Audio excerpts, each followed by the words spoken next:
నా క్రయధనముకై రుధిరము కార్చితివి, ఫలవంతములైన తోటగా మార్చితివి.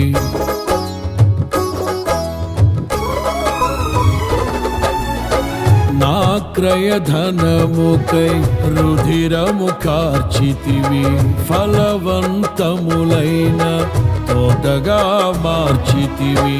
ఫలితము కొరకైన శోధన కలిగినను ప్రతిఫలముగా నాకు ఘనతను నియమించి, ఆశ్చర్యకరమైన ఆదరణ కలిగించి, అన్ని వేళలయందు ఆశ్రయమైనావు. ఎంతగా కీర్తించిన నీ రుణమే నే తీర్చగలనా? ఇదే కదా నీ